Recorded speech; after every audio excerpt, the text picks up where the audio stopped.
Hello, hi, Assalamualaikum guys. Welcome back to Adik Channel. Guys, tadi masa aku pergi IKEA, aku ada singgah MyTown tau. Kat MyTown tu dia ada Mr. DIY Plus. Yang Mr. DIY yang paling besar sekali.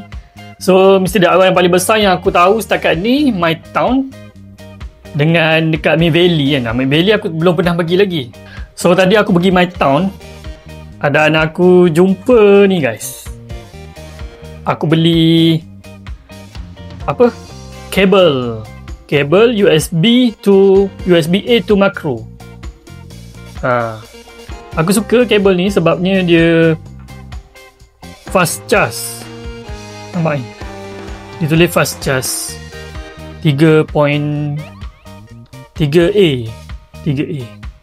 Dia nama Evon. Dan dia punya ni panjang dia 1000 mm. Lebih kurang 1 meter dia punya ni. So, jom kita nak unboxing benda ni. Kita nak tengok. Dia ada macam warna tadi tau. Ni warna pink dengan biru.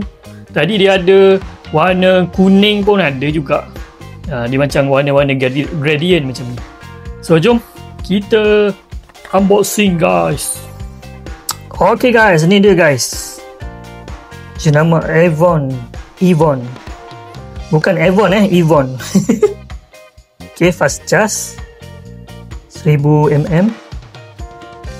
USB-A to macro. Ni warna dia biru pink aku pilih. So ni belakang dia. So jenama ni memang tak boleh disangkal lagi. Kalau dekat Mr. DIY dia memang pembekal utama lah. Distribute by Mr. DIY Trading Sdn Bhd. Okay, kau boleh nampak kat situ. So jom kita unboxing. Buka dia daripada belakang ni.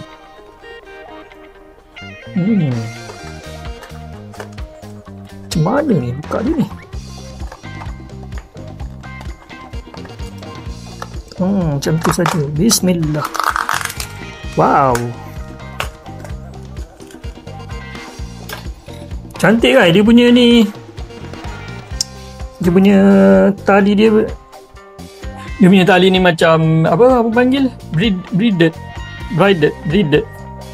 Macam kain macam tu. Kain bertekstur. So jom kita buka. Bismillah. Aku memang suka beli kabel-kabel ni. Tahulah daripada dulu sampai sekarang memang macam tu. Right. So, ni dia kabel dia guys. Ni micro USB. So, kabel untuk type C aku dah ada dah. Nampak tak? Dia ada tulis macam ni. Dia ada lambang kilat macam ni.